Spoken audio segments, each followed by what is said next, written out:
오늘은 27문과 28문의 내용을 함께 나누어보도록 하겠습니다. 27문의 내용은 그리스도의 낮아지심의 내용은 무엇입니까? 그리고 28문의 내용은 그리스도의 높아지심의 내용은 무엇입니까? 라고 되어 있는 부분입니다. 그래서 우리가 계속해서 예수님께서 행하신 삼중직에 대한 것을 우리가 생각해보는 가운데 있어요. 그래서 지난 시간까지 왕과 선지자와 제사장의 그 세 가지 직분에 대해서 함께 생각을 해보았고, 이제 예수님께서 그 세 가지 직분을 어떤 상태에서 행하시는가 라는 것에 대해서 우리가 오늘 낮아지심의 상태와 높아지심의 상태에서 행하시는 내용들을 함께 살펴보도록 하겠습니다. 그래서 그 내용을 한번 보시면 낮아지심의 내용이 무엇입니까? 라고 되어 있고, 이제 거기에 대해서 답하기를 그리스도의 낮아지심은 그의 출생과 더욱이 낮은 신분으로 태어나신 것과 율법 아래 복종하시고 이생에서의 비참함과 하나님의 진노와 십자가에서의 저주의 죽음을 받으시고 장사되어 얼마 동안 죽음의 권세 아래 거하신 것입니다. 라고 되어 있습니다.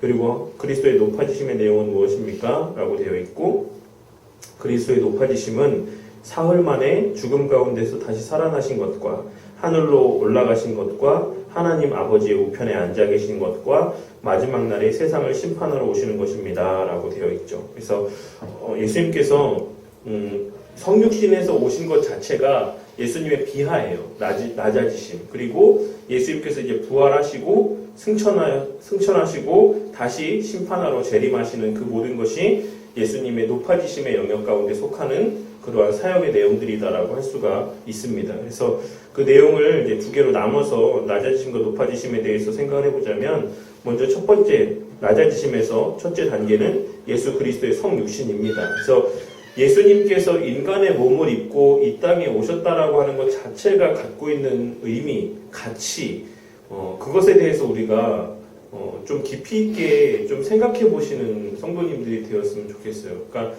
우리가 예수님의 낮아지심에 대해서, 예수님의 비참함에 대해서 생각할 때 많은 부분 예수님께서 십자가에 달리시기 위해 고난을 당하실 때부터를 생각하고 떠올리는 경우들이 많이 있습니다. 그래서 예수님이 막 채찍 맞으시고 침뱉음 당하고 십자가에 달려 피 흘리시고 죽으시고 이런 부분만 마치 예수님이 당하신 어떤 고난이고 또 어떤 낮아지심의 모습인 것처럼 생각을 하지만, 사실 예수님이 인간의 몸을 입고 오셨다, 하나님이 인간의 몸을 입고 이 땅에 오셨다 라고 하는 것이 갖고 있는 의미가 어느 정도일까? 그것을 조금 심한 말로 이야기하자면, 우리가 흔히 이렇게 다 어떤 사람에 대해서 좀 안 좋은 이야기를 할 때 좀 동물에 빗대서 이야기하는 경우들이 많이 있잖아요. 그래서 이 동물 같은 이런 금수 같은, 때로는 금수만도 못한 이런 그런 표현들을 사용하는 게 왜 그게 욕이 되는 거라고 생각하십니까? 그 대상이 우리에게 있어서 너무나도 비천해 보이고 정말 너무나도 낮은 존재라고 우리는 다 공통적으로 그 사실에 대해서 공유하고 있기 때문에 그 동물에 빗대서 하는 이야기들이 그 사람에게는 욕으로 들리는 거예요. 근데 늘 제가 여러 번 이런 비슷한 경우가 있을 때마다 말씀을 드리지만, 동물이나 우리나 사실 어떤 생리학적인 측면에서 봤을 때는 차이가 별로 없습니다. 배고프면 먹고 어떤 이런 이런 육적인 삶을 살아가고 하는 부분에 있어서 사실 어떤 신앙적인 요소를 배제했을 때 동물과 사람이랑 별로 다를 바를 찾지 못하는 그런 삶을 살아가는 사람들이 많이 있어요. 너무 많지 않습니까? 뉴스를 한번 보시면 그냥 자기 마음 가는 대로, 자기 하고 싶은 대로, 자기의 어떤 육적인 욕구가 끌리는 대로 그렇게 살아가는 사람들이 너무나도 많이 있죠. 사실 그런 부분에서 빗대서 봤을 때는 우리가 동물이랑 굳이 다른 부분을 찾기가 쉽지 않을 정도로 여러 공통된 부분들이 많이 있습니다. 그런데도 우리가 동물에 빗대서 하는 얘기가 우리에게 되게 모욕이 되고 수치가 되고 우리의 어떤 분노를 자극하게 되는 그런 말인데, 하물며 창조주이신 하나님께서 피조물인 사람의 육신에 이런 여러 가지 제약이 있는 이런 몸을 입고 이 땅에 오셨다? 우리를 위해서? 이것이 갖고 있는 가치가 어느 정도의 의미를 갖고 있는지에 대해서 좀 생각을 해보셨으면 좋겠어요. 비단 십자가에 달려 죽으시는 것뿐만 아니라 그거는 정말 일부입니다. 극히. 예수님께서 인간의 몸을 입으셨다. 하나님이라고 하는 거룩의 본질, 선하심의 본질, 이 자체가 육신이라고 하는 것을 입으셨다. 그 육신의 몸을 입고 이 땅에 나셨다. 그 자체가 갖고 있는 의미가 정말 어마어마하다는 것을 우리가 좀 깨닫고 그것을 온전히 자각할 필요가 있다라고 저는 생각합니다. 그래서 영원한 하나님의 말씀이시며 선지하시는 삼위일체 하나님의 제2위격이신 성자 하나님께서 사람과 동일한 육신을 입으시고 우리 가운데 오신 성육신의 사건은 그리스도의 낮아지심의 첫 번째 단계이다. 이와 같이 성자께서 메시아 곧 인류의 구속주가 되시어서 인간의 몸을 입고 오심은 구약 예언의 성취로서 역사상 가장 중요한 구속사적인 사건이다라고 할 수가 있는 것입니다. 그래서 이로써 인류는 그리스도 이전과 그리스도 이후로 나뉘어지며 그는 역사의 중심이 되었습니다. 예수 그리스도께서는 성령으로 잉태되어 동정녀 마리아의 몸을 빌어서 오심으로써 죄가 없으셨고 이는 우리의 죄를 대속하기 위함이었다입니다. 그러니까 우리가 BC, AD로 이렇게 나뉘어지는 것도 뭐 교회를 다니는 사람이건 다니지 않는 사람이건 간에 이 어떤 역사의 나눔의 테두리 안에서 벗어나서 살아가는 사람들이 없죠, 거의. 그러니까 이 자체도 이 역사의 어떤 주권자가 하나님이심에 대한 명백한 하나의 또 표징이 된다라고 할 수가 있을 것입니다. 뭐 그래서 의도적으로 이거를 쓰지 않는 사람들도 있다고 해요.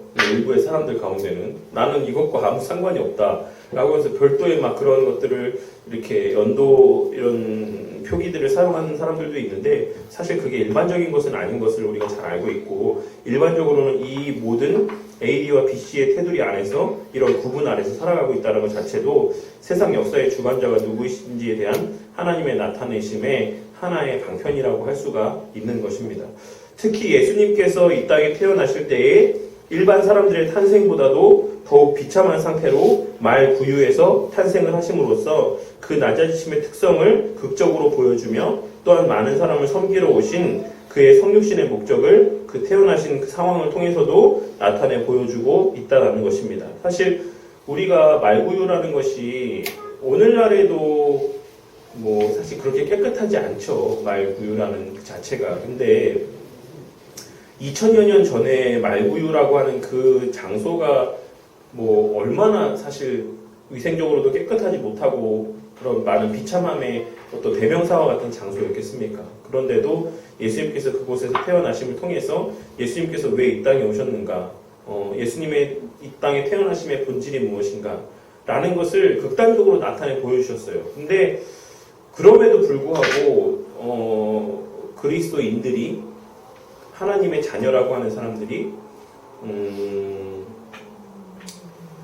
좀 예수님을 닮아간다라고 또 닮아가기를 원한다라고 이야기하면서도 너무 지나치게 높임을 받기 위해서 살아가고 있는 건 아닐까 하는 모습들을 생각해 보게 될 때가 많이 있습니다. 뭐 그것은 1차적으로 목사들에게 적용되는 부분들이 더 많은 그런 내용이라고 생각이 되지만 일반적으로 성도들 사이에도 섬김의 모습보다는 섬김을 받고자 하는 모습이 더 많이 있는 게 사실이에요. 우리 내면에 늘 그 마음은 저는 하나님이 주는 마음이라고 생각하지 않습니다. 왜냐하면 여러 번 말씀드렸지만 늘 우리 자신이 귀한 존재다라고 하는 그 마음을 우리한테 불러일으키는 것은 사실 마귀가 주는 생각들이에요. 너가 이런 대접을 받을 만한 존재가 아니야. 너가 이런 말을 듣고도 가만히 있어? 야, 참지 마. 이런 어떤 내 자신에 대한 어떤 지나친 자고함, 지나친 어떤 과대평가, 이런 것은 사단이 우리에게 주는 마음입니다. 성령 하나님께서 우리에게 주시는 마음은 늘 너는 아무것도 아니야. 너는 그리스도를 빼면 아무런 가치가 없는 존재야. 라는 마음들을 늘 우리에게 주세요. 근데 사실 그 마음보다 우리한테 듣기 좋은 말, 우리가 더 간절히 사모하는 말은 너 귀한 존재야. 너 대단한 존재야. 너 이런 대접 받을 만한 그런 존재가 아니야. 그런 마음들을 우리에게 불러일으켜 준다는 것이죠. 그것이 많은 사람들과의 인간 관계에서의 반목과 대립을 불러일으키게 됩니다. 대접받고자 하는 마음. 하지만 예수님은 늘 우리를 향해서 말석의 자리에 앉아라. 늘 높아지려고 하지 말아라. 늘 겸손해라. 라고 하는 그런 마음들을 가지라고 하셨다라는 것을 늘 기억을 하고 그리고 예수님께서 그런 말씀을 하실 수 있는 것은 그 스스로가 가장 낮은 자리에서 늘 섬기는 삶을 사셨기 때문에 그렇습니다. 그래서 우리가 늘 이 의미, 예수님께서 말구 위에 나셨다, 예수님께서 육신의 몸을 입고 오셨다, 이 의미가 갖는 그 가치를 우리가 늘 마음 가운데 새기고 살아갈 때 우리가 스스로 자고하지 않고 내가 뭐 대단한 존재인 정도나 되는 것처럼, 내가 막 엄청난 대접을 받아야 되는 사람인 것처럼 막 그런 어떤 착각 가운데 거하며 살아가지 않을 수 있을 거라고 생각합니다. 그래서 다른 사람들이 나를 막 대하면 당연하게 여기고, 혹 그 사람들이 나를 귀하게 대해주면 거기에 대해서 감사할 줄 아는 그런 마음을 갖고 사는 것이 그리스도인의 합당한 마음이에요. 그래서 이 의미들 가운데서 그런 어떤 우리의 삶의 모습들도 우리가 도출해낼 수 있어야 된다고 생각합니다. 두 번째 단계는 예수 그리스도의 율법에 대한 순종입니다. 그래서 율법의 수요자이신 성자 하나님께서 오히려 종의 모습을 취하시고 율법 아래에 나셔서 인간에게 요구된 그 모든 율법을 완전히 순종하시며 그것을 성취하셨는데, 이것은 예수 그리스도의 낮아지심의 두 번째 단계라고 할 수가 있습니다. 율법에 매이신 것 스스로, 그 율법에 매이실 필요가 없음에도 불구하고 율법에 매이셨다라는 것, 이것을 좀 어려운 말로 제가 뭐라고 이야기했었죠? 우리가 얼마 전에도 죄책과 어떤 범책에 대한 이야기들을 나누면서 말씀을 드렸었죠. 능동적 순종의 부분에 들어가는 것이에요. 예수님께서 왜 율법에 순종하셨습니까? 왜 예수님께서 율법에 매여서 이 땅에서 그 율법을 다 이행하시는 삶을 사셨습니까? 우리를 의롭다 여김받게 하시기 위해서 그런 거예요. 하나님께서 우리를 의롭다 여기시게 하시기 위해서 예수님께서 율법을 다 이행하신 거예요. 우리의 의로움은 그렇기 때문에 우리의 것이 아니다라는 겁니다. 하나님께서 우리를 의롭다라고 말씀하시는 것은 우리가 의롭기 때문에 우리를 의롭다고 말씀하시는 게 아니라 그리스도께서 우리를 대신에 그 의로움의 조건들을 다 성취해 주셨기 때문에 우리가 그 안에 있음으로, 그 아래에 있음으로 우리를 의롭다고 하시는 겁니다. 그러니까 우리가 내가 마치 스스로 막 거룩한 사람인 것처럼, 거룩한 존재인 것처럼, 의로운 대상인 것처럼 그렇게 우리가 스스로를 여기며 착각하며 살아가서는 안 된다는 것이에요. 우리는 우리 스스로가 더 잘 알지 않습니까? 얼마나 더럽고 부족하고 연약하고 취약한 존재들인지 우리가 잘 알잖아요. 그러니까 우리가 그것을 온전히 인지할 때 우리는 스스로를 사람들 앞에서 막 내세우며 이렇게 살아가지 않을 수 있다는 것입니다. 그리고 마지막 세 번째 단계로는 예수님의 순환이죠. 예수님께서 십자가를 지시고 십자가에 달려 죽으신 그 모든 고난을 겪으신 것들, 이 십자가 고난을 받고 이제 그 이후에 이어지는 십자가에서 죽으심의 일까지 감당하시는 일들을 또한 우리가 아울러서 수동적인 순종의 영역 가운데 포함되는 일이라고 할 수가 있죠. 왜 예수님께서 고난받고 왜 예수님께서 죽으셔야만 했습니까? 우리의 죄 문제 때문에 그런 것이잖아요. 우리가 범죄함으로 말미암아 죄의 삭은 사망이다라고 하는 하나님의 말씀이 위배되지 않도록, 그것이 성취되도록, 하나님의 말씀의 1.1획도 어긋나지 않도록 그 하나님의 말씀에 합당한 그 대가가 예수님의 죽으심을 통해서 지불되어졌다라는 사실입니다. 그러니까 예수님께서 십자가상에서 당하신 고난의 정도가 여러 번 말씀드렸지만 그냥 육신의 고통으로 끝나는 것이 아니었다라는 것을 꼭 명심하시기를 바라겠습니다. 예수님께서 십자가상에서 하나님으로부터 그 관계의 단절을 경험하신 것은 정말 우리가 감히 상상할 수가 없는 정도의 고난이에요.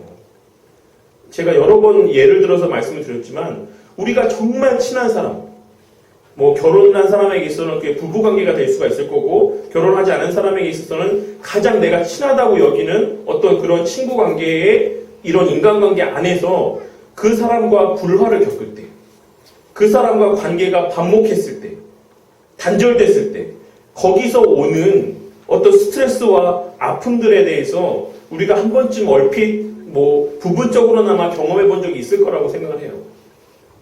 그러니까 우리가 살아가면서 인간이 느끼는 가장 큰 상실감, 어떤 관계에서 오는 어떤 아픔의 최고의 정도는 배우자를 잃는, 배우자와 사별하는 그 고통이라고 합니다. 그러니까 왜 그것이 고통스럽습니까? 늘 함께하고 정말 한 몸같이 지내던 사람이 내 곁에서 떠나갔기 때문에 그래요. 그 관계가 단절됐기 때문에 그렇습니다. 그러니까 그게 육신으로 야, 뭐 남편이 죽었지 네가 죽었냐? 뭐가 그렇게 힘드냐? 남편이 지금 병에 걸려서 아파서 죽은 거지 네가 아픈 거냐? 이렇게 이야기할 수 있는 사람이 없잖아요. 그 배우자를 먼저 떠나보내는 그 마음의 심적인 고통의 정도가 비록 그것이 육적인 고통이 없을지라도 거기서 오는 고통스러움은 그것을 경험해보지 않은 사람은 경험할 수가 없는 정도의 것이다라는 것입니다. 근데 하물며 육신과 육신 사이의 관계에 있어서의 어떤 느껴지는 체감되어지는 고통도 그 정도인데 창세전부터 본래 하나이신 하나님, 성부 하나님과 성자 하나님의 그 관계가 비록 잠깐이지만 그 십자가상에서의 잠깐의 순간이지만 그게 완전하게 단절되었다는 거예요. 그 고개를 돌리셨다는 것입니다. 해가 빛을 잃고 땅에 어두움이 찾아왔다는 거예요. 그러니까 그것을 예수님은 두려워했었고 그 순간이 예수님에게는 너무나 고통스러웠다는 것입니다. 그 하나님이 성부 하나님이 나를 바라보시지 않는 것, 나의 말에 귀를 기울이시지 않는 것, 어찌하여 나를 버리셨나이까 라고 하는 그 표현의 말씀들 가운데 그 예수님의 외침의 말씀들 가운데는 그런 의미와 그런 정도의 아픔의 그런 고통의 정도가 담겨져 있다는 것을 우리가 기억을 해야지만 되겠습니다. 그리고 그 고통을 경험하신 것이 바로 내 죄 때문이다라는 사실에 대해서 좀 우리가 망각하지 않고 살았으면 좋겠어요. 예수님의 어떤 그 고통의 가치를 어떤 육신적인 것, 물질적인 것, 세속적인 것 이런 걸로 좀 대체하지 않았으면 좋겠습니다. 그런 정도의 것, 이방의 신들도 줄 수 있는 어떤 그런 것들 주시려고 예수님께서 그런 고난들을 감내하신 것이 아니다라는 것을 기억하시고 우리의 죄 문제가 사하여졌다라는 것, 우리가 하나님 앞에 이제 기도할 수 있게 되었다라는 것, 우리가 예배드릴 수 있는 존재가 되었다라고 하는 것, 그것이 어느 정도의 가치를 내게 주는 것인지, 어떤 의미를 내 삶 가운데 어떤 의미를 갖고 있는 것인지 이런 것에 대해서 좀 온전한 자각이 있었으면 좋겠어요. 그러면 정말 우리가 좀 못 살아도, 우리가 질병 가운데 좀 고통 가운데 살아도, 우리가 좀 다른 사람들이 봤을 때 부러워할 만한 삶이 아닐지라도 우리의 삶에 어떤 그런 지나친 낙심과 어떤 근심과 염려는 사라지게 될 거라고 생각합니다. 어쨌든 예수님께서 그런 고난들을 당하셨다. 그리고 십자가상에서 죽음을 당하셨다라는 것. 이 죽음이라는 것은 형벌적 대속의 죽으심이다라는 사실. 우리의 죄에 대한 형벌적 대속의 죽음이라는 것을 우리가 꼭 기억을 하시고 3페이지 보시면 이것은 예수님께서 자연사나 혹은 질병이나 사고로 죽은 것이 아닌 공적인 법정에서 심판을 거쳐 사형 선고를 받으시고 그 형벌로서 가장 치욕스러운 십자가형을 당하신 것으로 나타났다라는 사실을 우리가 기억을 해야지만 되겠습니다. 그래서 우리가 사도신경을 우리가 함께 공부하신 분도 있고 안 하신 분도 있지만 사도신경에서 본디오 빌라도에게 고난을 받으사 십자가에 못 박혀 죽으시고라는 이 신앙 고백이 사도신경이라고 하는 우리의 신앙의 핵심에 자리하고 있는 이유는 그 예수님의 죽으심이라는 것이 그 당시에 정말 공적인 법정에서의 선고를 받고 실제적으로 이루어진 죽음이었다라는 사실을 내가 믿습니다라고 하는 의미가 담겨져 있는 거예요. 그것이 공적으로 그 가장 권위가 있다라고 하는 그 법정에서 유죄 판결을 받으시고 실제로 죽으심을 당했다라고 하는 것을 내가 믿는다. 우리가 그냥 그렇게 믿는 게 아니라 그것이 정말 역사적인 사실인 것이고 그것이 효력 있는 죽으심이다라는 사실을 우리가 믿는다라고 하는 의미들이 거기에 또한 담겨져 있습니다. 그리고 5번째 단계는 예수님의 예수 그리스도의 장사되심이죠. 그래서 여기서는 우리가 주의할 것이 무엇이냐면 요 예수님의 죽으심을 통해서 예수님께서 지옥에까지 내려가셨다라고 이렇게 주장을 하는 사람들도 있었어요. 초대교회 역사 때부터 꾸준하게 그런 의견들이 제시가 됐지만 예수님께서 지옥에 내려가셨다라고 본다기보다는 그런 지옥에서와 같은 그런 고통과 고난을 경험하셨다라고 해석을 하는 것이 더 성경적인 해석이라고 할 수가 있습니다. 왜냐하면 지옥의 본질이 뭡니까? 그러니까 죽음의 본질이 뭐예요? 제가 늘 삶과 죽음, 생명과 죽음, 천국과 지옥의 본질이라는 것은 하나님과의 관계에 있다라고 늘 말씀을 드렸어요. 지옥이 되는 이유는, 지옥이 지옥으로서의 가치를 바라는 이유는 거기에서의 하나님과의 관계가 단절되어 있기 때문에 그렇습니다. 우리가 이 땅에서 살아가는 가운데 죄의 삭은 사망이고 우리가 육신은 살았으나 죽은 자의 삶을 살아간다라고 하는 그러한 성경의 표현들이 의미하는 바는 육신으로서 생명을 갖고 살아가고 있긴 하지만 실제적으로 영적으로는 하나님과의 관계가 단절됐기 때문에 본질적으로 그 삶은 죽어있는 삶과 같다라는 것, 그런 의미를 갖고 있다라고 말씀을 드렸었죠. 그런 것처럼 예수님이 그런 지옥의 고통을 경험하셨다?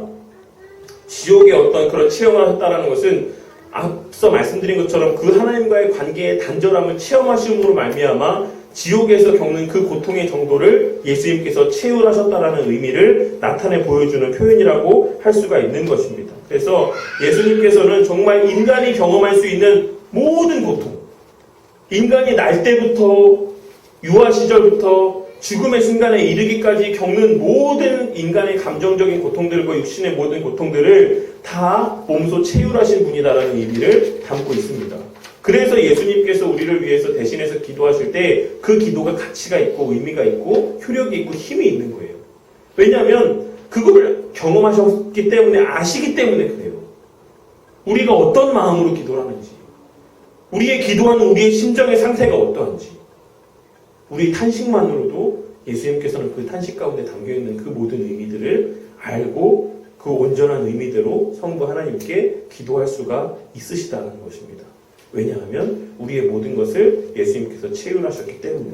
예수님의 낮아지심에는 이런 연애들이 있고, 이러한 예수님의 전생애를 통한 비하, 낮아지심은 죄인의 전생애를 덮어주심의 은혜가 있다는 것이에요.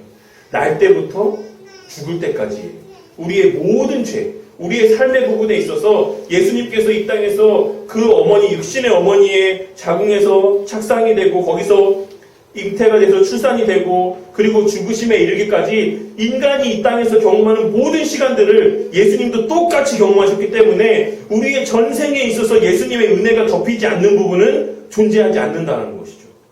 그러한 의미 또한도 담겨져 있다라고 할 수 있습니다. 왜 예수님께서 장성한 몸으로 오지 않으셨는가? 그것들에 대해서 말씀을 드리면서 제가 예전에 한번 설명을 드린 적이 있죠. 예수님이 그냥 다 커서 오셔도 되는데 굳이 왜 그런 어미의 복중에서부터 그 출산의 과정을 거쳐서 그 아기의 시절부터 그 모든 육신의 과정을 다 경험을 하셨는가? 거기에는 우리의 전생에 걸쳐서의 그 모든 우리의 오염된 우리의 생애의 그 모든 죄악의 요소들을 또한 다 가리워 주시고 덮어주시는 그런 또 고자 하시는 하나님의 의도가 또한 담겨져 있다라고 말씀을 드렸었습니다. 그러한 어떤 의미들이 예수님의 낮아지심의 의미 가운데 담겨져 있는 것이고, 예수님의 높아지심은 첫 번째 단계는 이제 부활하심이죠.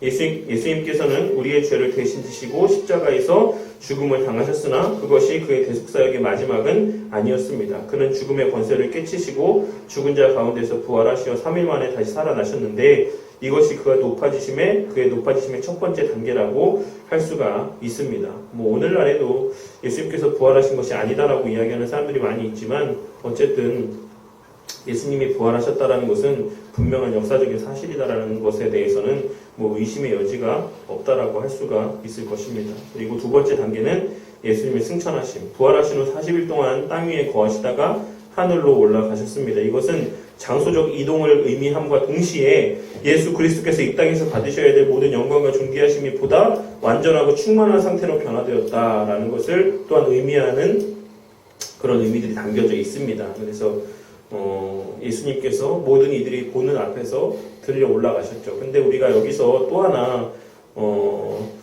주목해서 볼 필요가 있는 것은 예수님께서 제자들을 보시면서 올라가셨다는 것이에요. 승천하실 때. 그것이 갖는 의미가 저는 되게 또 크다라고 생각합니다. 제자들을 축복하시며 그렇게 하늘로 올라가셨고 그 말, 사도행전에 또한 기록되어 있는 말, 너희 가운데 하늘로 올라오신 이 예수는 하늘로 가심을 본 그대로 오실 것이다. 무슨 말입니까? 우리를 축복하시면서 다시 오신다는 거예요. 우리를 축복하시면서 올라가셨던 것처럼 우리 예수님께서 다시 우리에게 오실 그 날에 그와 같이 두 팔 벌려 우리를 축복하시며 우리에게 평안을 선포하시며 예수님께서 다시 이 땅에 오신다라는 것입니다. 그래서 세 번째 단계는 하나님 우편에 앉아 계심으로 지금 우리를 위해서 중보자의 그 삼중 직분을 계속해서 수행을 하고 계시고 마지막 단계에서는 재림하시고 심판하여 주신다라는 사실입니다. 이 심판의 때가 어떻습니까? 성도님들에게 느껴지는 어떤 그 감정?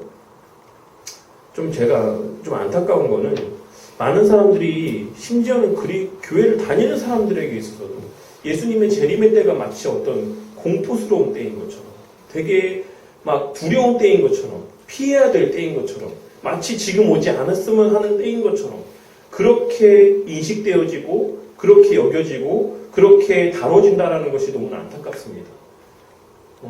예수님의 재림의 때는 정말로 너무나도 우리가 고대하고 기다리고 사모해야 될 때예요. 얼마나 기쁩니까?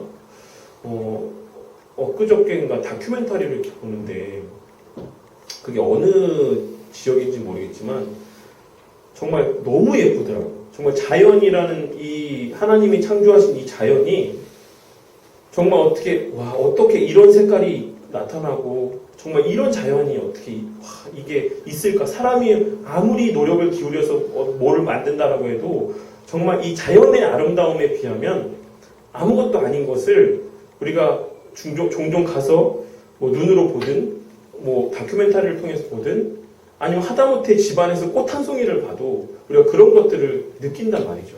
근데 우리가 훗날 경험할 우리에게 예비되어 있는 천국에서의 삶이라는 것은 그런 오염된 정도의 아름다움과는 비교할 수 없는 정말 상상도 할 수 없는 그런 아름다운 그런 모습들이 끊임없이 우리의 눈앞에 펼쳐지며 거기에 사람들 사이에 반목함도 없고 관계의 어려움도 없고 육신의 질병도 없고 육신의 배고픔도 없고 아픔도 없고 미움도 없고 그 어느 것도 없는 그 온전한 상황에서의 그 자연 만물을 만끽하면서 사람들과 기쁨 가운데 살아가는 그 날이 우리에게 예비되어져 있는 거예요. 그러니까 마지막 심판의 때라는 것은 악인들에게는 그들의 죄를 드러내는 그때이지만 우리에게 있어서는 그 모든 죄가 가리워졌음이 선포되는 때다라는 겁니다. 그러니까 우리가 정말로 종말론적인 삶을 살아간다는 것이 예수님의 재림을 고대하며 살아간다는 것이 어떤 의미인지를 좀 한번 늘 하루하루 마무리하면서 생각을 해보세요.